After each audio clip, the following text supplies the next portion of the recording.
In 2006, a small California startup stood up in front of the aviation industry and made an argument most people assumed was impossible: that light aircraft could be made so intuitive, so forgiving, so visually compelling that they would bring a new generation into flying. The airplane they eventually built, the Icon A5, looked like nothing general aviation had produced before. It flew off water, its wings folded, it had a spin-resistant airframe and a whole aircraft parachute. The marketing showed it launched from the backs of boats and landed in mountain lakes at golden hour. It was, by almost any measure, the most aesthetically sophisticated light aircraft ever offered to the public. It was also, within a few years of reaching customers, generating a debate that cut to the core of what personal aviation actually is and who it is actually for.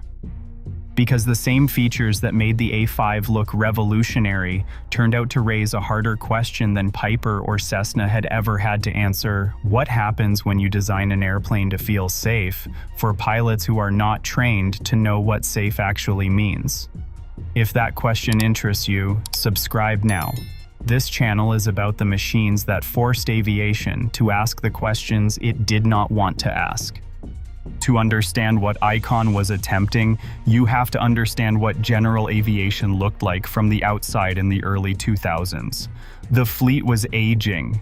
The student pilot start rate had been falling for decades.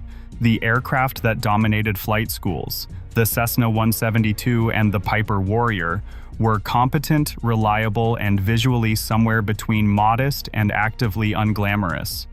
The industry response had been largely to continue making the same airplanes more carefully. Icon's founders, most of them from outside aviation, looked at that situation and made a different diagnosis. The problem wasn't the pilots, it wasn't the economics, it wasn't the regulation. The problem was that flying looked hard and felt exclusive and didn't look like anything a person with disposable income and an adventurous lifestyle would want to buy. Their answer was a light sport aircraft, a category created by the FAA in 2004 that allowed a simpler pilot certificate with fewer hours, and aircraft that met specific weight and speed limits. The LSA rule was itself an attempt to lower the barrier to entry. Icon saw it as a platform. They would build an amphibious LSA that looked like a Ferrari had mated with a jet ski, that could be towed behind a truck, stored in a garage, and flown off any body of water large enough to turn around in. And they would engineer into it every passive safety feature modern aerospace technology allowed, so that a relatively inexperienced pilot could fly it with a confidence that a more conventional airplane would never provide. The design that emerged after years of development and a great deal of venture capital was genuinely remarkable. The A5 was built around a carbon fiber composite airframe with a pusher configuration, the Rotax 912 engine mounted behind the cockpit, driving a propeller that faced rearward. The high-mounted wing carried automatic leading-edge slats that extended at low speeds to delay the stall, reducing the abruptness of the stall brake and giving the pilot more warning. The entire airframe had been engineered to resist unrecoverable spins, the kind of departure that had claimed lives in conventional light aircraft for decades. The whole aircraft parachute, a ballistic recovery system, gave the occupants a last resort option that no standard LSA offered. The cockpit was designed with the visual grammar of a sports car: low sills, panoramic forward visibility, a control stick that felt more intuitive than a yoke to someone who had never flown before. Everything about the A5 was designed around a single insight. Most accidents in light aviation do not happen because the airplane failed. They happen because the pilot lost situational awareness, exceeded the aircraft's limits, or encountered a situation their training had not prepared them to recognize. Icon's answer was to make the airplane intervene before the pilot could get into those situations. That was the promise. It was also where the argument began. In real-world operation, the A5 performed largely as described. The stall characteristics were honest and well-damped. The spin resistance was genuine. The airplane was extremely difficult to put into a developed spin through normal mishandling. The CAPS system worked. The amphib capability was real and practical. Early owners reported that the A5 delivered exactly the experience Icon had marketed, taking off from a lake, flying low over water in the early morning, and landing back on the surface with a confidence that a conventional aircraft's water operations would never have provided. For that specific mission, flown by an attentive owner within the aircraft's limits, the A5 was excellent. The LSA speed restriction, 120 knots indicated maximum, kept cruise modest, typically around 95 knots. Range was limited, roughly 300 miles with reserves, and less in practical terms when you factored in the fuel consumption of the Rotax and the weight of 2 adults with any luggage. This was not a cross-country airplane. It was an experience airplane, designed for flights of 60 to 180 minutes in scenic environments, operated from water or short paved strips, by pilots who flew for the sensation as much as the transportation. Within that envelope, the A5 delivered. The price, which eventually settled above $300,000 for a fully equipped aircraft, positioned it not as a trainer or a first airplane, but as a luxury recreational product. Icon's customer was not the regional pilot building instrument time or the flight school looking for a durable primary trainer. Icon's customer was someone who owned a lake house, who had a boat and a sports car, and who saw the A5 as the next object in a life organized around well-designed experiences. That customer was real. That customer bought airplanes. And that customer, almost by definition, was not coming into the cockpit with the kind of background hours that general aviation had traditionally assumed.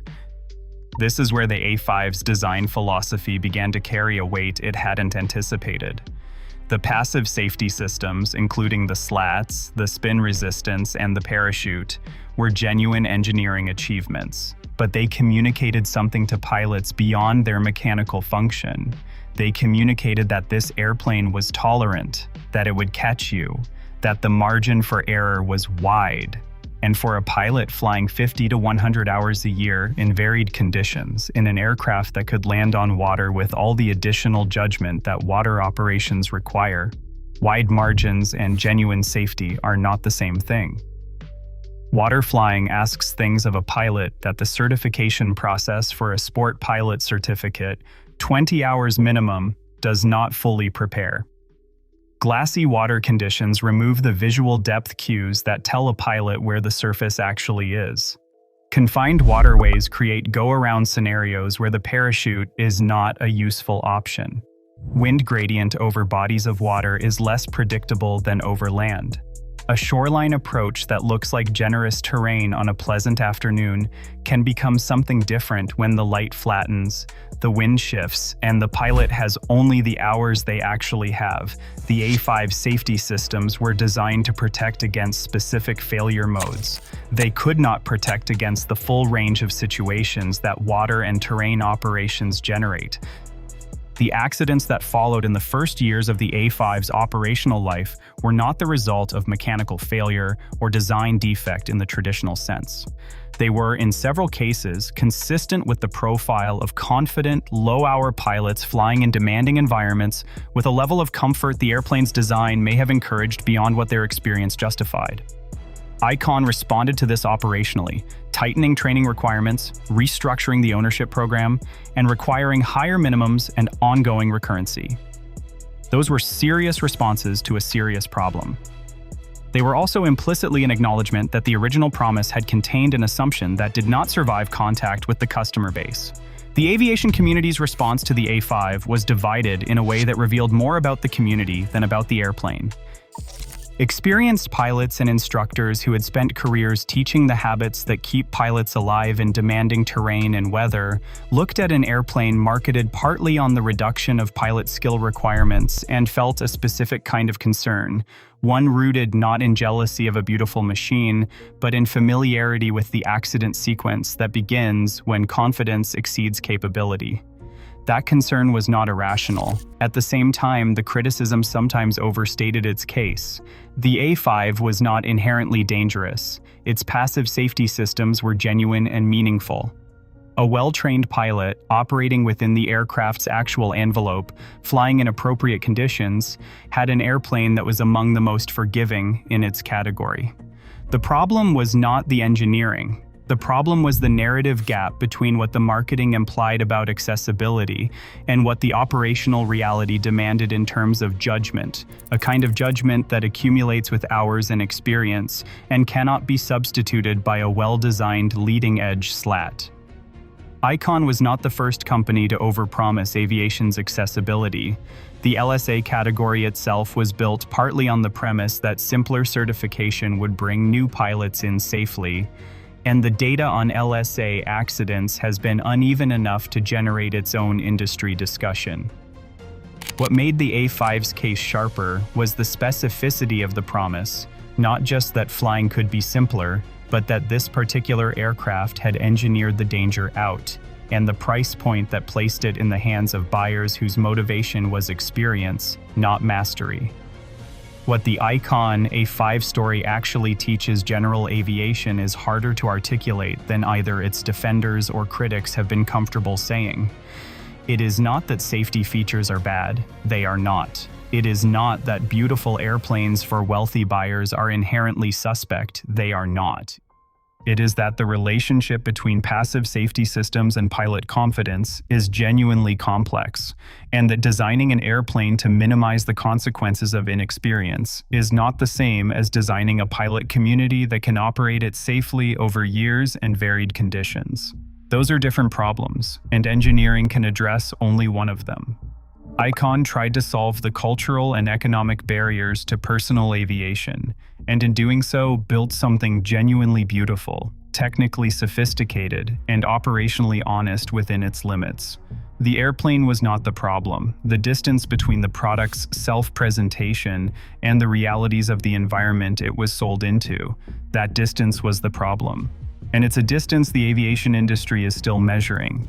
The A5 didn't fail to reinvent personal aviation because it was a bad airplane. It complicated the reinvention because it was a very good airplane marketed as something even better, proof that flying could be made safe enough for the confidence its price tag inspired. Those two things, the airplane it was and the idea it was sold as, were close, not close enough. Great engineering can compress the margin between what a pilot can do and what can go wrong. It cannot eliminate the judgment that fills that margin. The A5 was designed to make flying feel safe. Whether it made flying safer depends on which pilot you are talking about and how honest they were with themselves about the difference. Subscribe if this kind of analysis is what you're here for, because the machines that force aviation to ask hard questions are the ones worth spending time on. And tell us in the comments, which airplane should we take apart next? The one that did exactly what it promised, or the one where the promise and the reality turned out to be the same thing?